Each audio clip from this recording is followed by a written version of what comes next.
There's some distorted masculine energy, and right now, Earth is shaking that out. Yeah. Earth is shaking that out, and that's what's needing to be restored at these specific sites on the ley lines. For generations, women were shamed for trusting themselves, sensing things before they happen, and believing in their own power. No one encouraged them to embrace it until now. Welcome to Trust Yourself.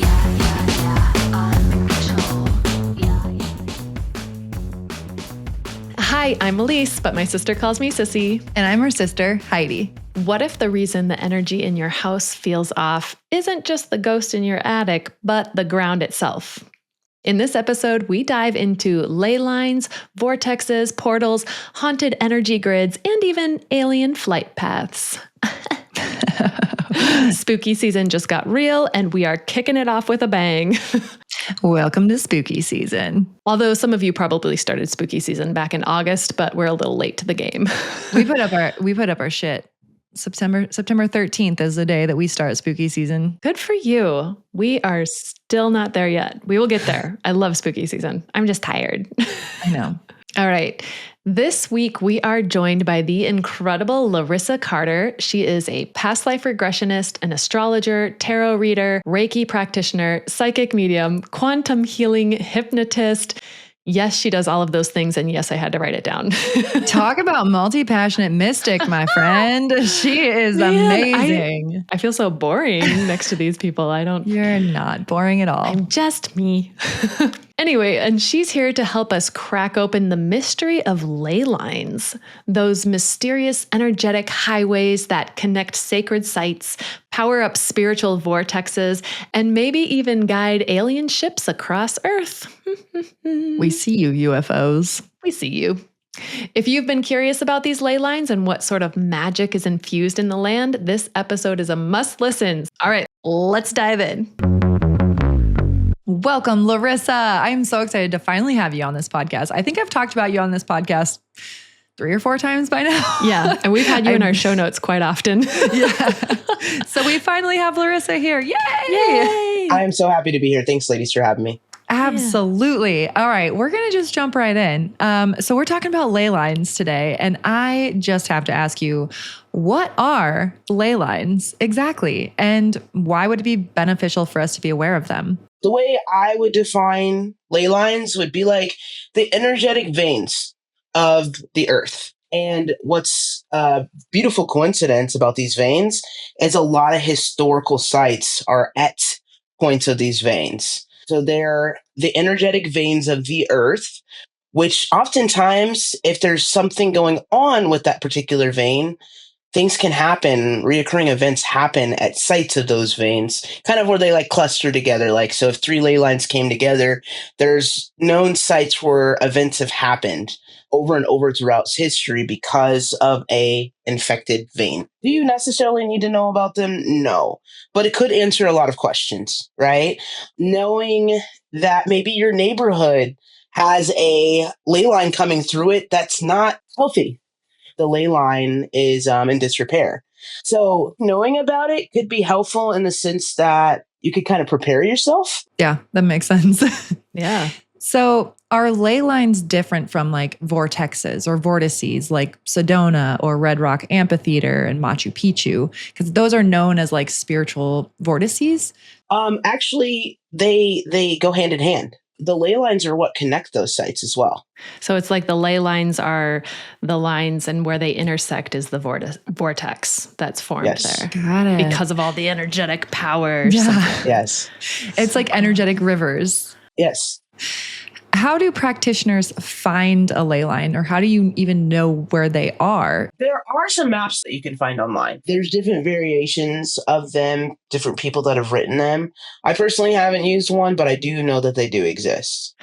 Well, I've seen people walk, again, this is with my ghost videos that I watch, ghost hunting shows that I watch. I see people walk around with dowsing rods, and they have them like converge at one point, and they cross and they keep walking. But then if they go off path, it kind of starts to lean back towards it. And I know dowsing rods are used for like yes, no questions. But when they ask to find the ley lines, they are following that path, and then they map it based off of where it's converging. because at least that's the way they describe it, is it's an energetic pull in this location. Yeah. And it's making the rods cross. That makes sense. That's cool. I've never heard that. Well, I just bought some dowsing rods, Larissa, so let's go out and try them out. That'd be cool. Okay. So can you explain the idea that some of these ley lines are infected and what that might mean? So what I believe, this is Larissa belief, I love it. is that I think that there's been magic, both intentional and unintentional, done at a ley line. Now, because if you can imagine, a ley line would be responsible for the energy of an area, right? If you do some intentional or unintentional negative magic on that area, I would imagine what manifests in that area wouldn't be great. Yeah. I think that both events and the intentional and unintentional magic can influence a ley line or just falling out of alignment. So what can happen at these ley lines that experience any of those events is bad things can continue to happen, or that same energy that was maybe infused into that particular ley line can repeat. And this has happened throughout history. I could give you the example of Kirksville, Missouri actually has a ley line running through there. They actually have 3 converging.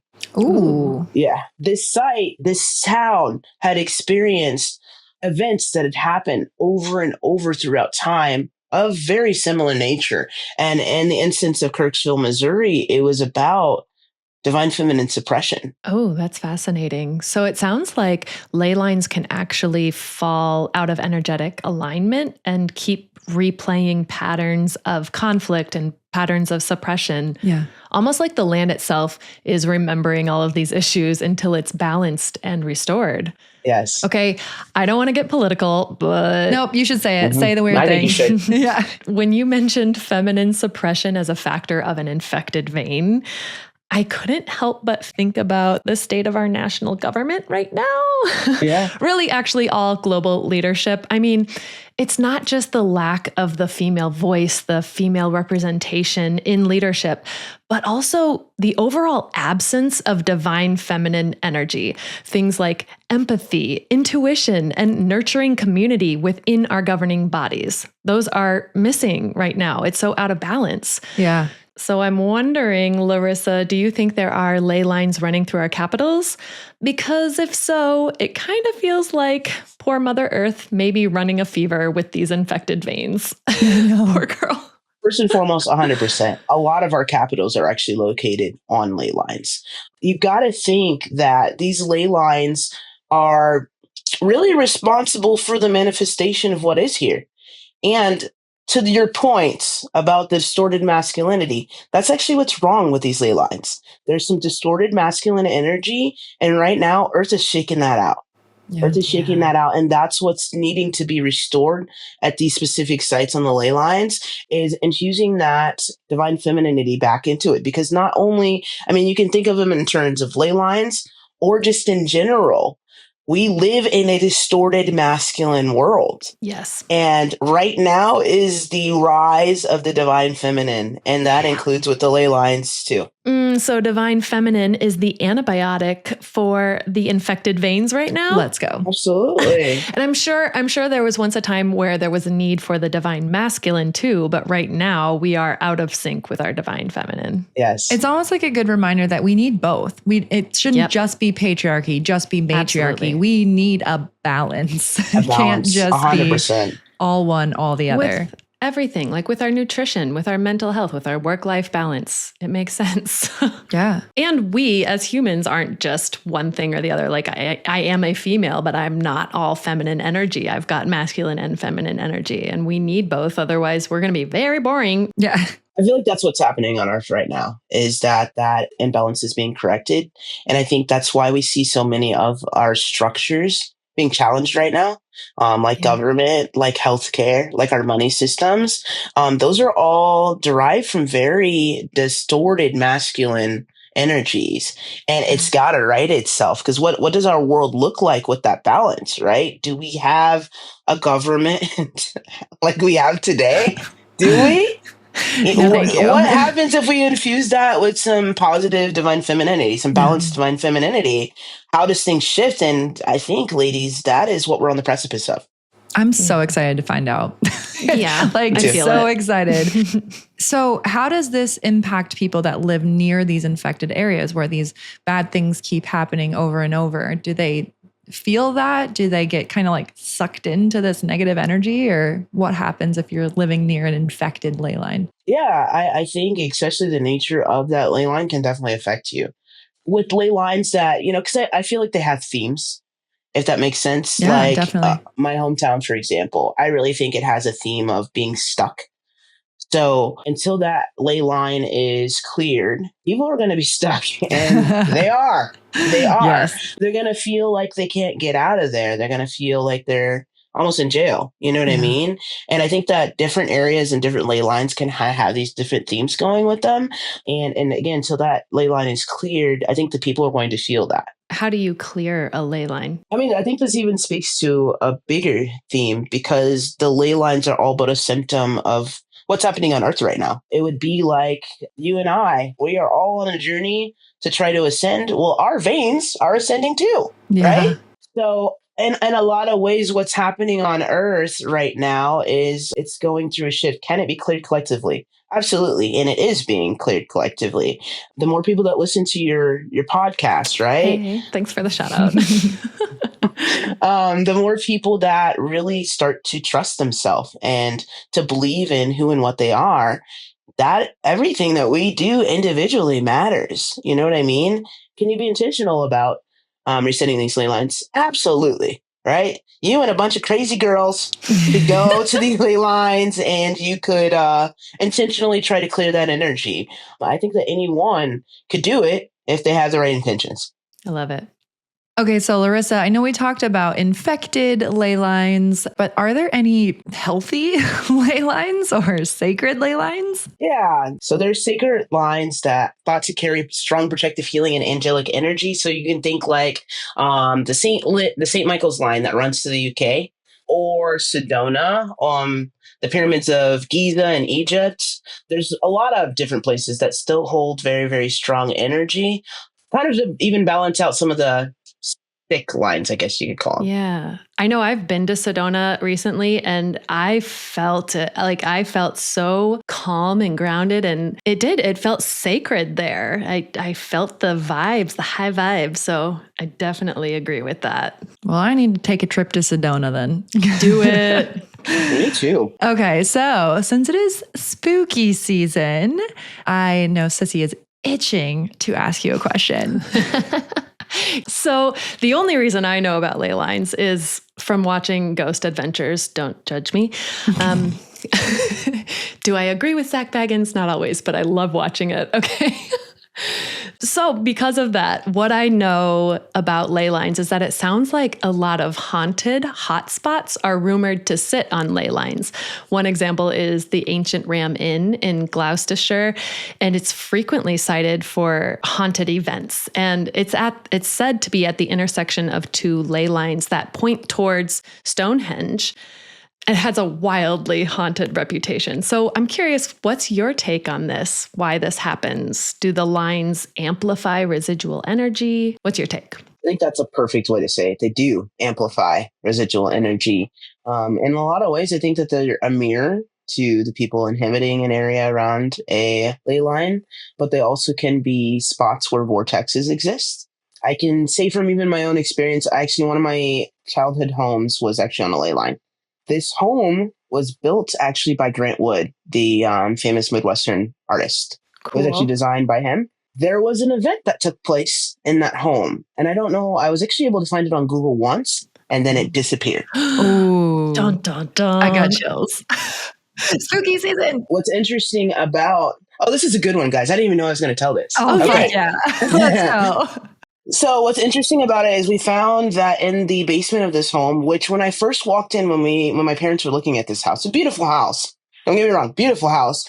I walked into the basement and I walked past this particular room, and I got full body chills. Didn't think much of it. I didn't know much about anything at that point.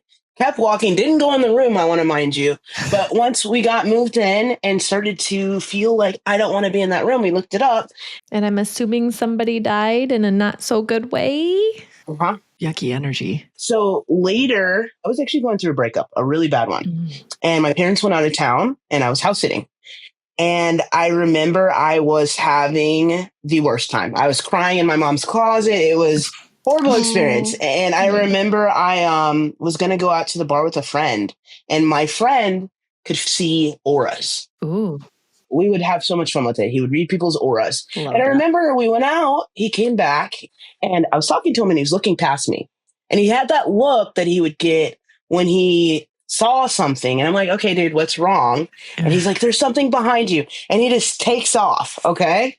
Wait, he like leaves you or? No, I'm in the car. So he just takes off. And I'm like, oh my God, thank you so much for doing that. Cause this is, thank you. And then he tells me what he saw, and he saw a man that was like really like as tall as my garage, and he had like a red aura. Well, my parents are very actually into that. And so when they got back, I was telling them about, because I left. I am done house sitting for you, is what I told them. Yeah, bye. They came back and they were kind of clearing the area. What my stepdad did is he walked around the driveway and kind of put a energetic barrier around the driveway. They were kind of praying it away. And you could almost see it happening. Like the tree started shaking. The next day, my brothers were cleaning behind my garage where this thing was kind of living, and there was a den of snakes. Icky. I got more chills. And then when they were moving out, when they were selling the home, they were ripping up some carpet in that room that I was telling you initially. And it had spray painted like some like pentagrams and some really weird style. No thanks. I got chills up my face. Yeah.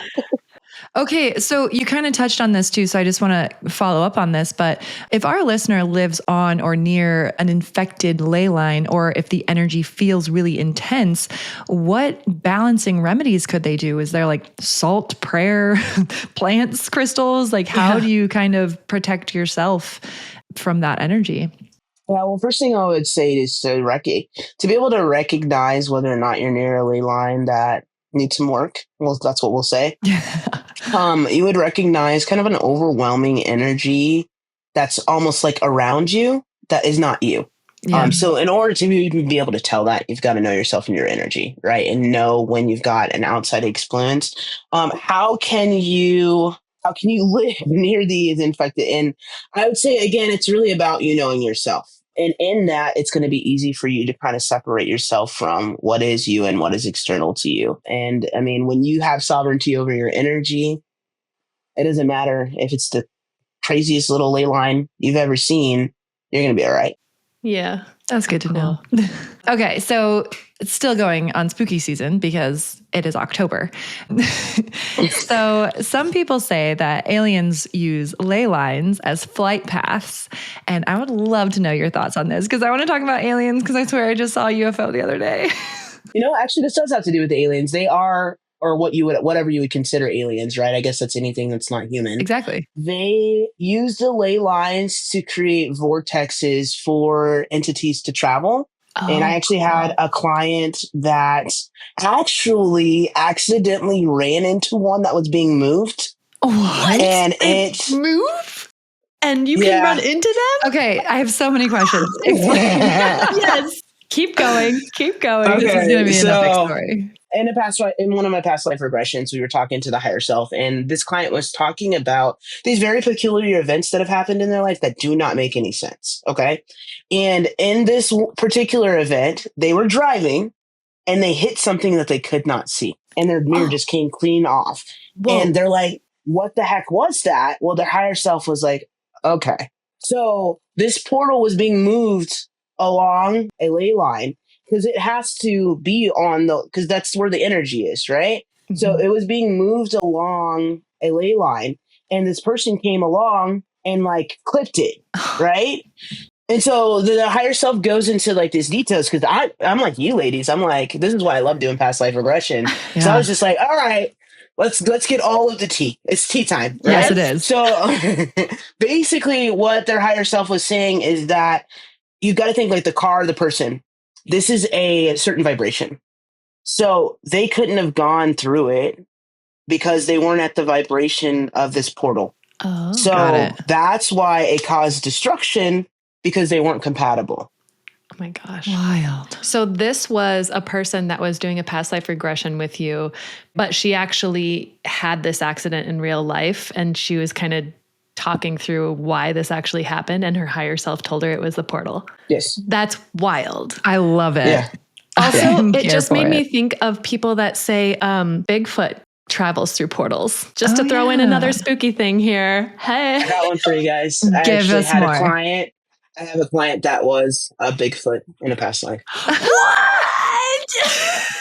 And yes, they do travel through portals. They do. They do. Okay, so It it's has true. been confirmed, everybody. Bye, it has been Larissa. confirmed.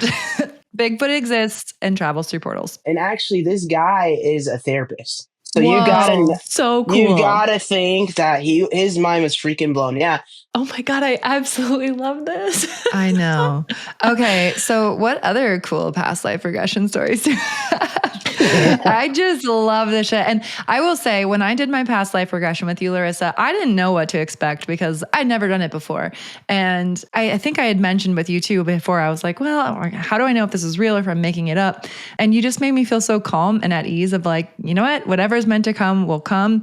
And thank you so much for that. But I think honestly, my favorite part was the end when we're talking to your higher self, because you can really get some interesting information. Yeah. Can find out if you're a Bigfoot, if you're a mermaid. I love it. Okay, we need to do another one because I need to ask if I was ever something besides a human. Yeah. I'd love to. All right, so we've kind of been all over the place emotionally with this conversation. I love emotional roller coasters. But Larissa, where do you think that we're headed with these ley lines as a society? Yeah, I think that as you guys kind of see playing out on the world stage, I think things are shifting. And with that, as each of us individually, collectively, as we grow, like I mentioned on these ley lines, like they're as above, so below. That's ley lines are, if I could just give them a little slogan, as above, so below, right? I love it. And with that being said, all of you guys listening, you two beautiful ladies, we're all on this journey to move to a higher realm. And with that, these ley lines change. And so in a lot of ways, when you step out of your pain and you live in a certain area, you are infusing that positive energy into that ley line. And collectively, as we continue to grow, that is going to help shift these. And I think that we're already starting to see the manifestation of that. So many of the structures in our world are starting to get called out. Each person, think of us all as little lights on the map. As we all light up, those veins near us, we're starting to flip the script on them. We're starting to repair them as we repair. So the hope that I think we have for our ley line system is us. Yeah. Yeah. Oh, we're lighting up the energetic grid of Earth. I love that. We are light beings. Yeah, we are. Yes, we are. Ooh, you guys, I could go on for hours and hours with you, Larissa, but thank you again so much for spending your time with us today and sharing all about ley lines. And if you guys are interested, we've got all her links in the show notes. She is a fabulous past life regressionist, so check her out, please and thank you. Yeah, thanks, Larissa. Thank you, guys. So it's nice to know that our own awakening and our own ascension is healing Earth, because I feel like it's one of those like chicken and the egg things, like Earth is healing and we're healing. Which one's healing first and which one's healing each other? We don't really know, true. but together, together we're ascending. Work with Mother Nature, work with the ley lines. Let's do it together. Oh my gosh. Yeah, I'm very glad. I'm so glad that Larissa explained more about ley lines, so I have a deeper understanding more than just what Zach Baggins says about ley lines. So what does he say about ley lines? I haven't watched this thing. Oh, just that they're all where the ghosts hang out. Oh, okay. But I absolutely love how this conversation also turned into our spooky season episode, because man, who knew that all these vortexes could bring in things like aliens and Bigfoot Yeah. and ghosts? Wild. I love it. I love everything about it. And I want more stories like this. So you guys listening, please send us your spooky stories. We do want to do a big spooky season, spooky story at the end of October. Yeah, please let us know if you live on a ley line and you have a haunted house because of it. I want to be so scared reading these stories that I have nightmares. All right, so it's time for Heidi's tarot for the week. Do. All right, so, we're talking about Earth and ley lines, so I figured I'd go with my Earth Magic Oracle deck, I just want to let Earth know that I love her and I'm here to support her. I like that. All right. Well, I just pulled Dawn, New Beginnings, which I know I recently did the last time I used this deck, but it's reiterating that we are on the cusp of a new dawn, of new Earth, and we are all waking up and we are all ascending and we are bringing Earth along with us. We need to heal those ley lines to bring new beginnings. I love it. Exactly. Let's all heal. We'll heal ourselves. We'll heal the world. Save the teenagers. Save the cheerleaders. Save the cheerleader. Save the world. It's from Heroes, but heal yourself. Heal the world. All right, guys, don't forget to send us your spooky stories. We can't wait to read them. And until next time, it's your move, sis. Make it count. Bye. Bye.